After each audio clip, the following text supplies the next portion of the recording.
Brazilian BA guest. Every week we have an interview with an authority with someone who is in the interest of the area of the business analysts. And today I have a great authority about managing by projects. This guy is Roland Gareis. Hello, Roland. Hi, everybody. Thank you for coming. It's a great honor to have you here. And I have a question for you today, Roland. Okay. Do organizations need projects and requirements in an agile environment? Thank you for having me. And of course, agility, resilience are big topics these days. And some project managers might be in a crisis because they don't know if they're still needed, required anymore, if there are still projects to be performed, or if everything is done in small agile teams. Well, given my background, as you just said, in 1990 already, we organized the IPMA World Congress of Project Management in Vienna, and I was the project manager of this Congress. Of course, my roots are in project management, so I believe in projects, but over the years, I learn a lot, and I have to learn quite a bit because some people say projects are dead, and but of course, for me, you cannot expect another answer than no, projects are still alive, but in a different form. You say there's an agile environment, and this is true. The question is, what do we mean by agility? And for me, it's a mindset issue on the one hand, and it's a methodological issue, the framework issue on the other hand. And I think a modern and innovative way of managing projects is dominated by an agile mindset, which means by strong customer orientation, self-organizing sub-teams in your projects, delivery of small pieces, deliverables, minimal viable products, however you call them. So I guess there's good and bad project management, and this development of these agile frameworks, I guess, was in order to deal with the bad way of managing projects. This is one thing. I believe that an agile mindset and many methods of the agile frameworks can very well be applied or shall be applied in projects. So there might be phases or waves or sprints for certain parts of the projects you implement. You can have your stand-ups, you need to have your retrospectives in projects. So there are many similarities. But on the other hand, I think there's a big chance, given that organizations work with agile teams, but agile teams are small. We're talking about, when we talk about Scrum, there are 5, 6, 7, 8 people, T-shaped, interdisciplinary, yes, but this is still small teams for continuous product development, incremental ways of working, or in IT for certain products, and so on. When we talk projects, we talk about more complex, more holistic, larger undertakings. It depends, of course, a little bit on the industry we are concerned about. But when we talk about building construction, engineering, of course, there must be projects, at least in the later stages of the life cycle of the object. When we talk about construction of buildings, there might be a conception phase very early where the investor thinks about alternatives on what to build, which target groups to address, and so on. Then this might be done in a very agile format.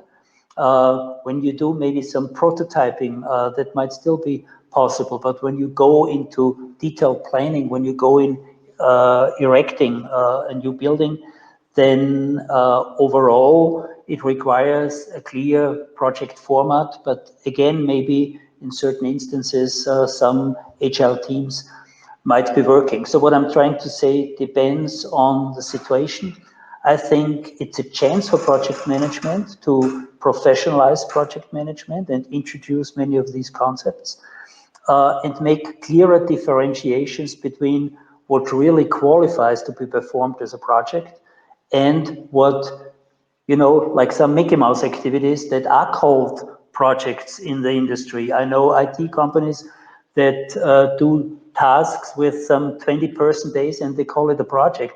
That's never ever a project. We talk about projects when we talk about 200, 300 person days, 250 work packages to be performed and so on. Let me ask you this question. It needs a certain size and complexity to it.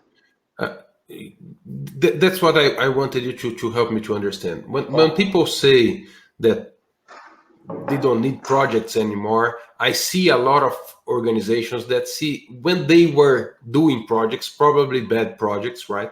But they were just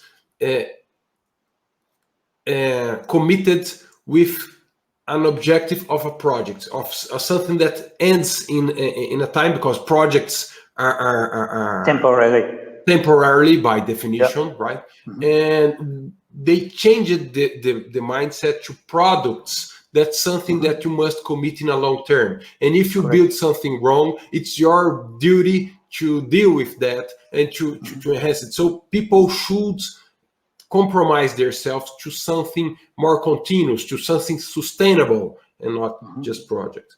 But I see, as you said, that projects and products coexist in organizations. At some points in Scrum teams, you mentioned Scrum, sometimes just a sprint may be seen as a project because it has a temporary time and thing, but in a very micro focus. And you have projects in a wider view. How do you conceptualize, or what concept do you use to define projects and products? And after that, where do requirements get inside of those two concepts? Okay. Well, basically, projects we consider as social systems, as a way of organizing. So we make the difference first, before we get to the products, between processes and projects. And we say there are different types of processes: those that are performed by the line organization, which are more of routine character, and others that are more unique, more strategic important, very risky, require new partners to be involved in, and so on. And these processes, like a major product development or acquiring a new company and transforming that, or whatever, might qualify as a project or even as a program. So we say there are processes that require the routine way of working in the line organization, and there are projects for more strategically important, larger, interdisciplinary tasks to be performed. And for these, we use projects as temporary organizations. The products come in here, and the product term is used differently. There's the product a company sells as a service or a product itself, which needs development and continuous further development. So you might establish specific product teams, or you might have IT products in large organizations. So they have different applications. They consider those as products and perform those. So for the products, you might vary. If you develop a product initially, it might be very unique and very risky, so you might perform the initial development as a project. But then you have the product and it requires incremental improvement or whatsoever. So you might have a permanent agile product team that meets these continuous requirements from the market to be fulfilled. And so it's the appropriate combination of what do you think is appropriate to be performed as a project, and for what can we use agile teams in the line organization. But these agile teams, they're basically permanent. And that's the difference between the temporary and the permanent understanding of organizational units. The second part, the requirements issue. Many projects fail because the objectives, why we do the project in terms of business requirements, and the solution requirements, what is the end result of the project that we perform, are not clear.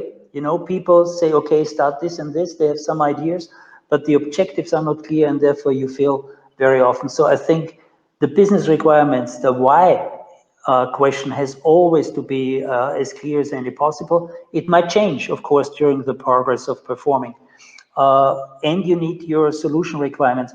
For the term requirements, we might use different things. We might talk about expectations and specifications and user stories, you call it, or epics. The formalization of how formally you define requirements is different in these different issues. But when we talk about the backlog, it's nothing else but a list of requirements, in my opinion. And then you prioritize, of course. And this is great because by the prioritization, you try to meet the expectations, the requirements of your customers, and those are changing continuously. So this is great, and this kind of mindset we need. But this is how I think the combination between these agile teams and agile projects. I see agile projects. Projects have to be agile, but it varies how much agility is allowed in projects according to the type of industry you're in or the life cycle, in which phase of the life cycle you are in. So even in construction, as I said, the example before, in the very early phases, you might allow much more agility than in later phases when design is frozen and you don't have this amount of flexibility anymore. Very well. Roland, thank you very much for sharing these views with us. I had the opportunity to meet you at first time at Happy Projects 21 conference. That you are the organizer of this conference in Vienna, and it's a local conference, but it's now international, is it? Can you tell us a little bit more about this conference? Yeah, thank you very much. Yes, Fabrizio, I'm very grateful that you joined us as a speaker. It was on the 27th of May, so it's not so long ago. So this is where we met for the first time. And to tell you the truth, next year we're going to do this conference for the 40th time, 40 years of Happy Projects. Yeah, the vision is pretty clear. We think, as I said before, projects we perceive as social systems, and we want these social systems, like families, to be happy. And you as a manager, you have the responsibility to contribute to this happiness of your project team members, of your project sponsors, of your stakeholders. And by professional management, I guess you can do a lot in this direction. Yeah, and we do this annually, and it's great fun because it allows us to innovate quite a bit our concepts of project management, change management, process management. So we are a management consulting company, and this is one of our important products. And if people want to find you, where they can find you, Roland? At rolandgareis.com. Okay, so that's our homepage, and yeah, it's most of it. Unfortunately, I excuse myself. It's in German, but we have some English pages also. So please come and join us. We would be happy to get in touch with you all. There is always Google Translator for that. So I entered your website and I just asked it to read it in Portuguese, and it worked. So okay. That's great. So I would be curious to know what you learned from our homepage with this Portuguese translation. But no, the basic message should be clear.